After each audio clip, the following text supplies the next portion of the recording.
If you listen and look back on most of your failures, you're going to see that it was your own mind that betrayed you. A lot of you have been sabotaged internally by your own mind. Your own psyche is working against you.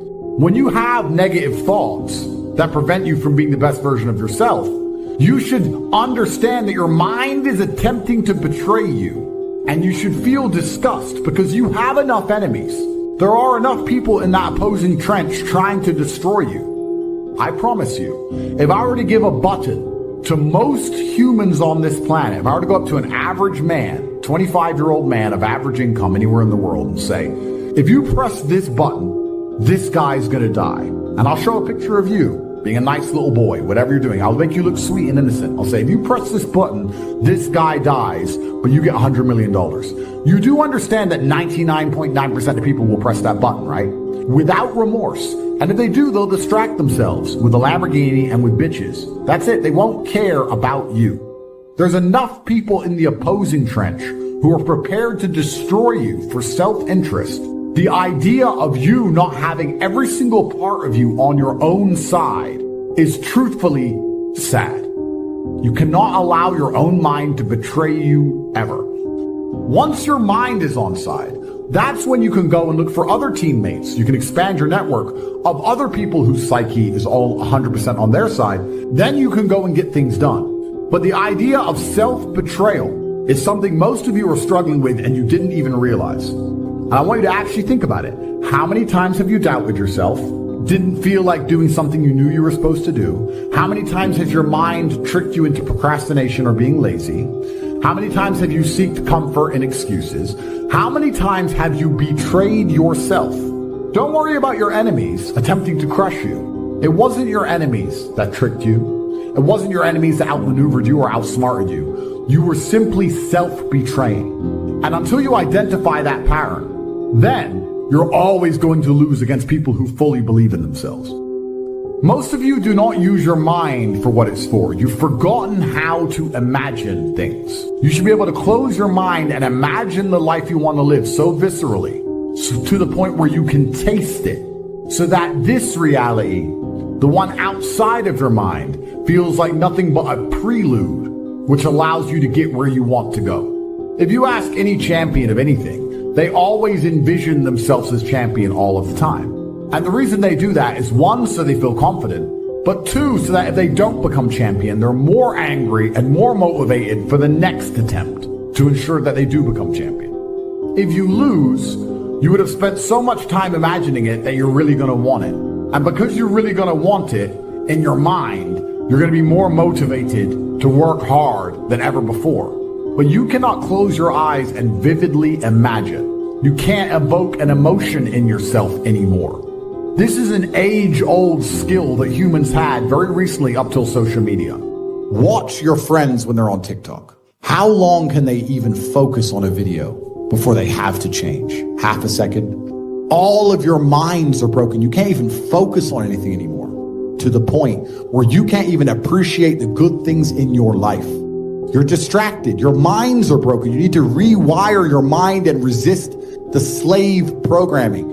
If you cannot control your own mind, then you are just a feather in the wind of life, because your own mind is the only thing you can control. You can't control the weather. You can't even control whether your heart stops beating. You might have a heart attack tomorrow. If you cannot control your own mind, then you go through life with zero control. A lot of people constantly asking me similar sounding questions about some degree of doubt that they seem to have in their mind when it comes to their capabilities or their intentions. There's so many people who doubt themselves or doubt what they're capable of doing. And your mind, at least, needs to be an absolute monarch. I cannot remember the last time I won anything unless I was winning by force. There's no easy ride to the end.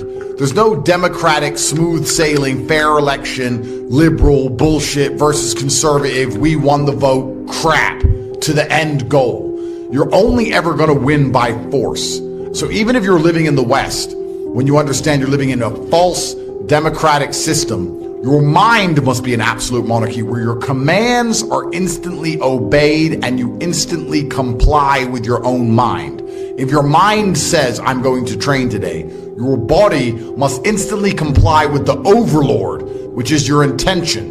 You know, people talk about motivation all the time, and I'm tired of getting asked this fucking question. Let me explain something to you about motivation. If you felt like doing something and you didn't do it, you were never motivated. How you feel has absolutely nothing to do with motivation. Motivation can be measured purely by the action in and of itself. Did you take action? If so, you were motivated enough to do it. Even if you didn't want to do it, even if you hated the idea of doing it and was resentful about the fact you had to do it, that is motivation. Because when you look at words like procrastination, they give big fancy titles for this. What procrastination is essentially is wanting and needing and knowing that you must do something and disobeying yourself. That's the most ridiculous thing in the world, because if you can't listen to yourself, how do you expect anyone else to ever listen to you? If you can't listen to your own commands, you have no chance of having authority over everybody else, because people can smell it. They can tell a dosser when they see one. So in a democratic society, if you're unhappy with your ruler, you simply try and vote for somebody else, assuming democracy is real, which we know it isn't. In a kingdom, in an absolute monarchy, if you're unhappy with your ruler or you're unhappy with the country, you leave. And I think men at home today need to be absolute monarchs over their lives, and anyone who's unhappy with your leadership has every right to leave. Let's imagine this. You're an absolute monarch of your life. You say what you want to do, you say how you want it to be, you say how you're going to live, you get it done. If a woman decides to stick by you with your absolute instruction and command, then she believes in your leadership. If she leaves you because you are not bending or breaking to her will, because there's an absolute monarchy that you own, that she is living within, then you're going to find yourself very, very lonely.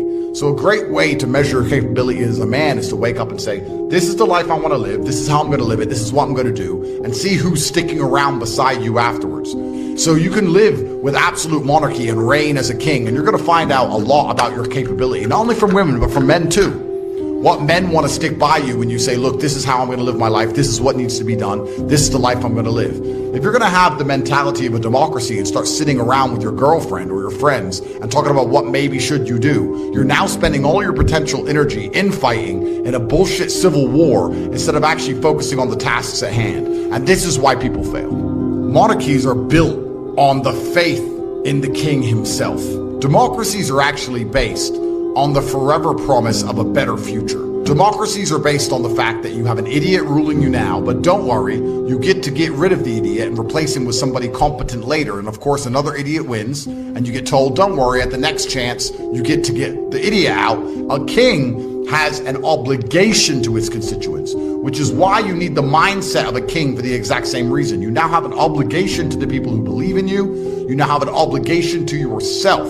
You can no longer delay it. You can no longer procrastinate. You can no longer live in the promise of a better tomorrow, of a perfect future. There is right now, and you have obligations you must fulfill. By fulfilling your obligations to yourself, you default fulfill your obligations to everybody who believes in you and cares about you and loves you and relies on you. You're not trying to get strong and get rich just to buy dumb shit. You're doing that because you owe it to yourself. You're doing that because it's going to please your ancestors and please God and please the universe. And by extension, you are automatically going to become more valuable to everybody else who believes in you, which strengthens your kingdom, strengthens your absolute authority. And there are some times in life as a man, you need absolute authority to be effective. If this house sets on fire, I need to be able to say to my woman, get up, run. I don't have time for her to say why. Where's the fire? Maybe you can put it out. My friend's boyfriend didn't yell at her like that. There's no time. I gave a command and I expect to be obeyed because it allows me to save her life and mine. If you do not have absolute authority over the people you are providing and protecting, you are not actually effective as a leader at all. What you have to look at is the price that you pay for procrastination and the price you pay for a lack of assertiveness in your life. In England, this dream of, oh, it's going to get better under this guy. Oh, we can vote him out. Let's get better under this guy. Tony Blair, Gordon Brown, David Cameron, and we just run through this endless series of morons. The price you pay is a wasted life because we only get one spin at this. And if you throw it away, you've thrown everything away. There's nothing more beautiful than absolute accountability as a man. Absolute accountability for all things, both the good and the bad, to blame absolutely everything on themselves. I promise you, If you stop making excuses, you stop waiting and praying for some kind of better future, and you wake up every day and say, all of the good in my life is my fault, and all of the bad in my life is my fault, and I'm the only one who can fix this. It's never going to get better by itself. It's never going to be easy. I have to win by force. I must force myself and my mind to brutally perform. There is a degree of comfort that comes when you understand that the power is within your own hands. I like monarchies because I like that there is a ruler, and all the good and all the bad that happens is one person's fault. In your life, that should be you. In the country you live in, it should be somebody you have faith in. Take full responsibility. Learn to reap without complaint. Important part of personal development. It's not the seed, it's not the soil, it's not the sunshine, it's not the rain, it's not the seasons that's to be criticized. We must take personal responsibility. It's your crop. Whatever you've reaped, it's your crop. Take responsibility. No complaint. And here's the next one. No apology. The best of human maturity is no apology if you've done well, and no complaint if you haven't. It's the day you know you've passed from childhood to adulthood. The day you accept full responsibility. What boys do is they point the finger at other people. When there's a challenge and you start pointing the finger, you'll never get to the next level. As soon as you start saying it's somebody else's fault, what you do is say, I'm a child and I need somebody grown to handle this. You need to look at yourself in the mirror and say, why are you only giving 50%? What's wrong with you? You've never looked at yourself in the mirror and said, you let you down. I take full responsibility and I'll do whatever it takes. I'll get up, I'll stay late. And that's why you point the finger, because you don't like how the pain feels. You ain't ready for the pain. You owe yourself. I didn't get here making excuses. No, my mama don't have no network. No, I'm not at a country club, but I'm still gonna be successful. And can't nobody stop me but me. Can you get stronger in handling life situations? Of course. But you gotta go to work on yourself. You can't blame out there wishing it was easier. Wish you were stronger. I know you don't want to wake up. You don't have an option. Get up. You got to get to a point where you're disciplined. Commitments don't have nothing to do with your feelings. You do it because you're supposed to. It might require you saying no to your friends. It might require you changing your diet. I had to look at all the things that I didn't have control over and say, I got to take control. No more playing after today. I need you to take control. I'm talking about you. The only person that you can actually control. You. You're not going to argue with yourself about what mentality you should have or how you should implement a mindset to be most combatively effective if you're already working the best. You're not going to doubt your mind if you're already massively successful in all realms. How can you tell me that my mindset is wrong and the way I think and act is not the correct way to be a man if I ruthlessly outperform everybody? Why would I want the mentality of these little trolls who nobody even knows who they are? Why would I want to adopt the thinking of sad losers when I can be a competent, capable, and happy winner?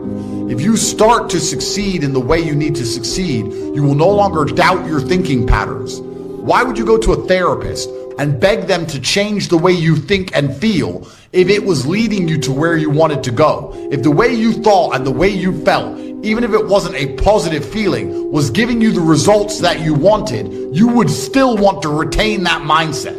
Isn't it beautiful for a man to turn up, try his absolute best, and be completely responsible for the results?